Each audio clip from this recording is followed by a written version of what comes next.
Is it just me or is time flying by? We're already here for match day 22. It felt like the season just started yesterday. And all the things that are going on, the Euros, Copa America, it just seems like it's one thing after another. But I'm not complaining with when it comes to soccer. Absolutely love it. But before we jump into match day 22, got a couple things that we want to talk about for match day 21.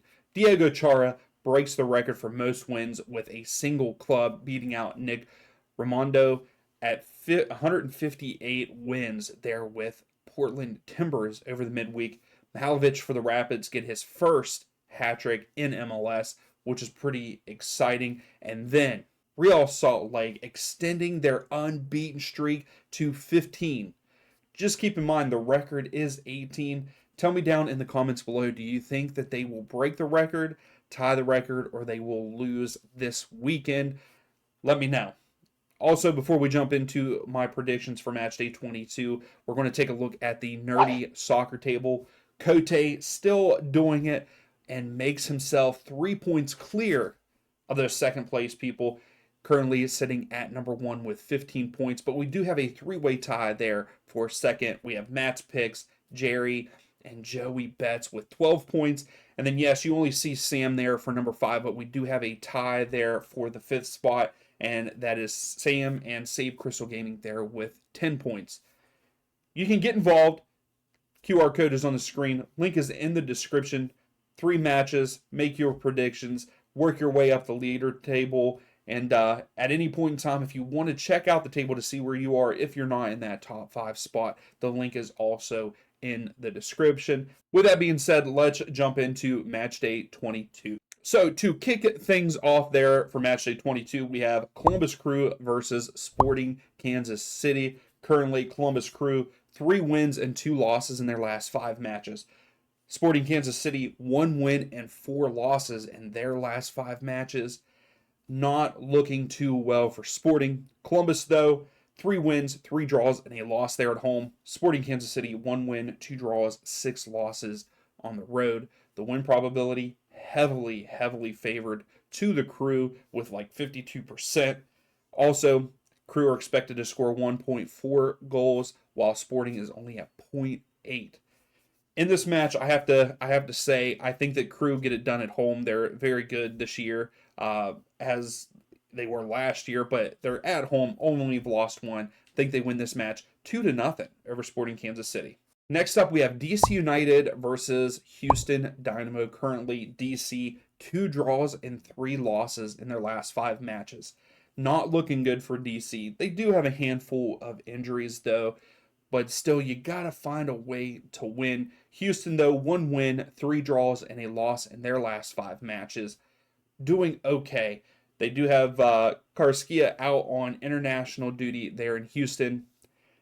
DC United, though, 3 wins, 3 draws, and 4 losses there at Audi Field. Dynamo, 3 wins, 2 draws, and 4 losses on the road.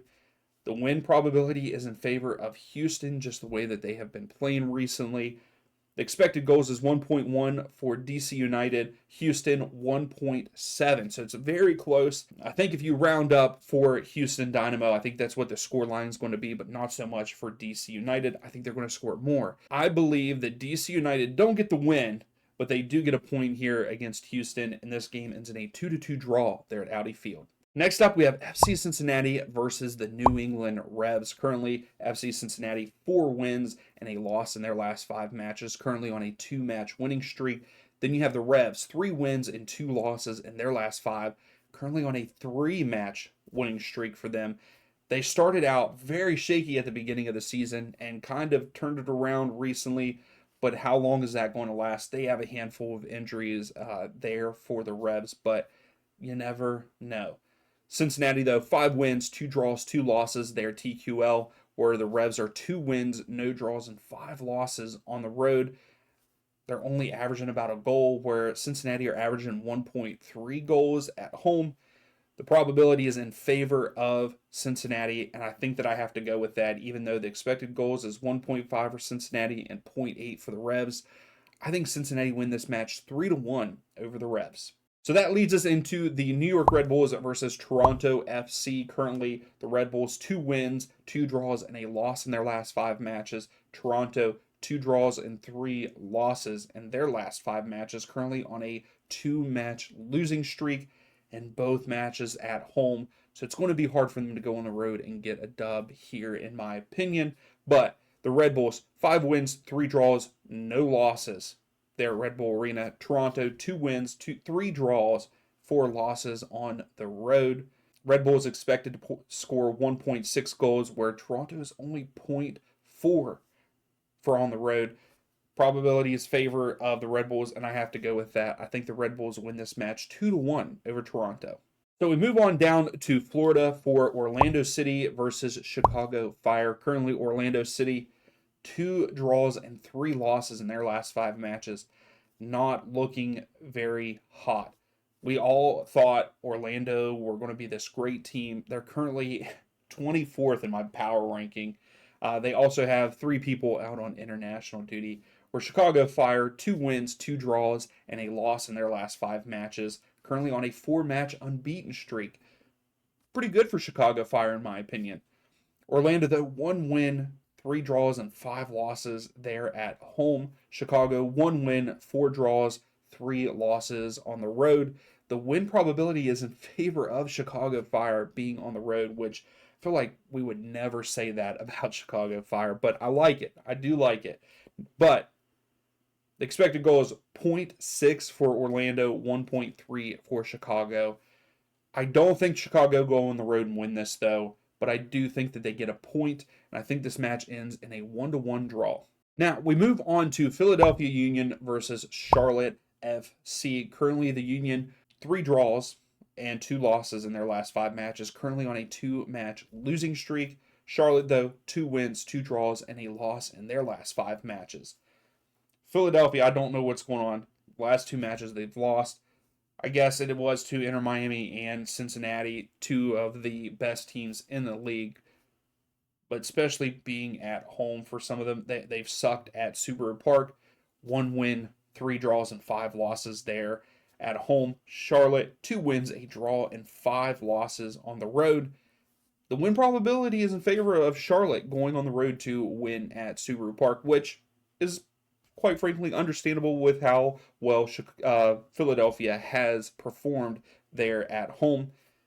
The expected goals is 1.1 for Philadelphia, 1.4 for Charlotte, but I have to go against it.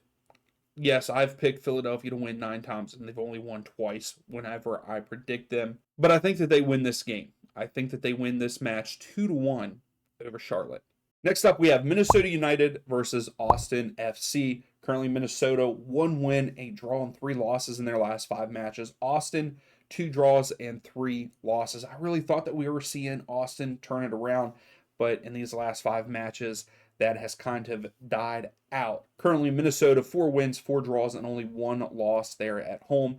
Austin, 1 win, 3 draws, 5 losses on the road. There's a 60% probability that Minnesota win this match, according to the statistics and all that. Expected goals is 1.3 for Minnesota, 0.4 for Austin. But Minnesota have 4 guys on international duty. Austin has 2. Might even be more for either one of them. It's just showing that here on FootMob. I think Austin go on the road.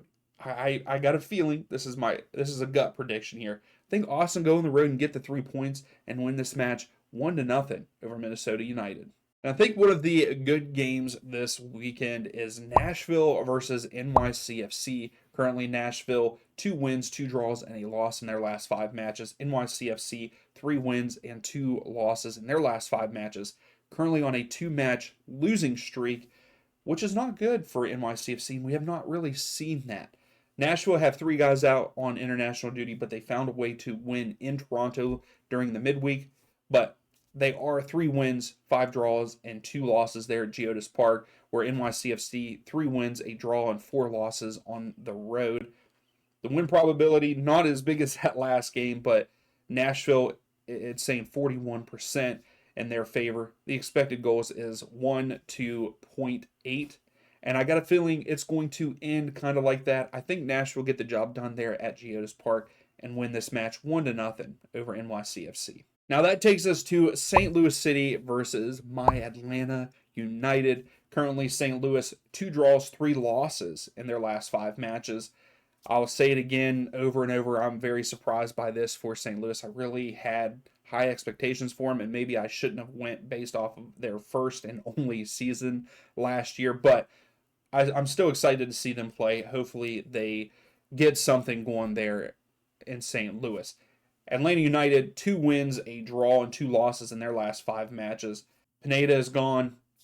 Gigi is gone. Almada is still here. Almada did not really have the best of games against DC United there in the midweek. Yes, he scored the goal and won the match 1-0 for us there in DC, but he had a lot of bad passing stuff. But he stepped up when it matters, and we got the dub there. St. Louis, though, currently 3 wins, 4 draws, 3 losses there at home. Atlanta, 2 wins, 3 draws, and 3 losses on the road. Currently unbeaten in their last 4 away matches. The expected goals is very low for this match, 0.4 to 0.6.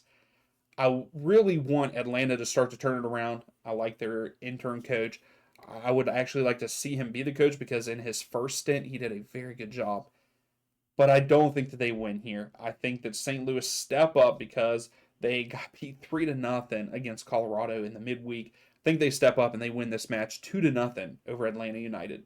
Now we have Colorado Rapids versus CF Montreal. Currently, the Rapids are 2 wins, a draw, and 2 losses in their last 5 matches. Montreal 1 win and 4 draws in their last 5 matches. Rapids are currently on a 2-match winning streak. And then there at home, they are 4 wins, 2 draws, and 2 losses. Montreal, 2 wins, 3 draws, and 5 losses on the road. The win probability is in favor of Rapids there at home, with their expected goal as being 2.3, where Montreal's is 1.3. And I think it kind of ends that way. I think that the Rapids, with coming off the 2 wins that they have, getting a shutout in both of those, I think that they win this match 3-1 over Montreal. So next up, we have Real Salt Lake versus LA Galaxy, which I think this is going to be a fantastic game to watch. Real Salt Lake, 2 wins, 3 draws in their last 5 matches. LA Galaxy, 4 wins and a loss in their last 5 matches, currently on a 2-match winning streak. Real Salt Lake, 6 wins, a draw, and a loss there at home. Galaxy, 3 wins, 4 draws, 3 losses on the road. The win probability is in favor of Real Salt Lake at 57%, with an expected goals of 1.9 to 1 there for the Galaxy. I don't think we see anywhere near that. I think that we see a lot of goals in this match. I think we see 6 of them. And I think that Real Salt Lake continue their streak with a win here, and I think that they win 4-2 over the Galaxy. Next up, we have LAFC versus the San Jose Earthquakes. We talk about the Earthquakes every week. I feel like doing terrible, but LAFC, 4 wins and a draw in their last 5 matches. Currently unbeaten in 10 matches there at home, where the Earthquakes are 1 draw and 4 losses in their last 5 matches. LA at home, though, 7 wins, 2 draws, no losses, where the Earthquakes are 1 win, 1 draw, and 7 losses on the road. Biggest win probability I've seen in a while. LAFC, 84% chance of winning this match, with an expected goals of 3.5 to 0.9 for the Earthquakes. And I think that we see that maybe just a little bit more, especially if we round both of them up. I think this match ends for the LAFC 4-1 over the Earthquakes. So for our second to last match of the weekend, we have Portland Timbers versus Vancouver Whitecaps. Currently, the Timbers 3 wins and 2 draws in their last 5 matches, where Vancouver 2 wins and 3 losses in their last 5 matches. Portland, not too bad at home, 3 wins, 3 draws, and 2 losses. Vancouver, 4 wins, 2 draws, and 3 losses there on the road. The expectation and the probability, for some reason, is in favor of Vancouver because they are scoring a good bit and not allowing a lot on the road. But the expected goals is 1.5 for Portland and 2.2 for Vancouver. I don't think that happens, but I do think the Vancouver go on the road and get a point. And I think this match ends in a 2-2 draw there in Portland. And for our final match, we have Seattle Sounders versus FC Dallas. Currently, Seattle 2 wins, 2 draws, and a loss in their last 5 matches. Dallas 2 wins, a draw, and 2 losses in their last 5 matches. Dallas is currently on a 3-match unbeaten streak, and they're scoring goals in these last 2 matches. They've had 7 goals in the last 2 matches for them, which is fantastic. Seattle 2 wins, 5 draws, and a loss there at home. FC Dallas have not gotten a road win yet this season, 3 draws and 6 losses. Win probability goes to Seattle at 55% with an expected goal of 1.1, where Dallas has 0.3. I don't think that happens with Dallas's current form in the last 3 matches. I think they get a goal in here in this match, and I actually think they get 2 and walk away with a point. And I think that this match also ends in a 2-2 draw there in Seattle. So that is it for Match Day 22. Tell me in the comments below what your predictions are for this weekend. Like the video, subscribe if you like the content, get involved. QR codes there on the screen, and we will see you for the live stream on Sunday for the USA match.